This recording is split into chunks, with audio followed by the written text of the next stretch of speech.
भाजपचे अनुसूचित जाती जिल्हाध्यक्ष नकुल सोनटक्के यांच्या नेतृत्वात आंदोलन। प्रशासनाकडून आंदोलनाचा धसका। गटविकास अधिकाऱ्यांचं कार्यालयातून पलायन। ऐन दिवाळीत मजुरांचे आंदोलन पेटणार। प्रशासनात अध्यक्षम दुर्लक्ष। मजुरांना रोजगार भत्ता द्यावा।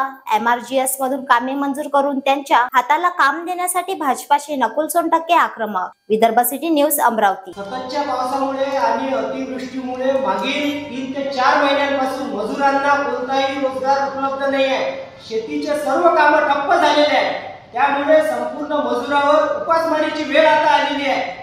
येवदा येथील मजुरांनी मागील 7 महिन्यापासून ग्रामपंचायत प्रशासनाकडे नमुन्यानुसार रोजगाराची त्यांना मागणी केली होती आणि रोजगार हमीच्या कायद्यानुसार त्यांना 15 दिवसाच्या आत काम उपलब्ध करून देणे क्रमप्राप्त होते, परंतु प्रशासनाने याची कुठलीही दखल घेतली नाही।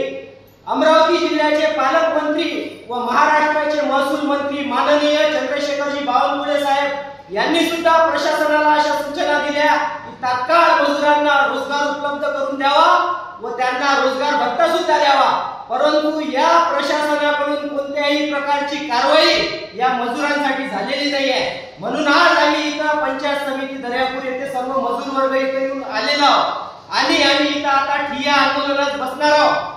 आणि माझ्या प्रशासनाला माझी अशी चेतावणी आहे की तातडीने त्यांनी जर निर्णय घेतला नाही तर याही पेक्षा तीव्र आणि आक्रमक आंदोलन या पंचायत समिती दर्यापूर येथे आम्ही करू। म्हणून प्रशासनाने तातडीने तोडगा काढावा आणि मजुरांना रोजगार भत्ता उपलब्ध करून द्यावा अशी मी त्यांना चेतावणी देतो।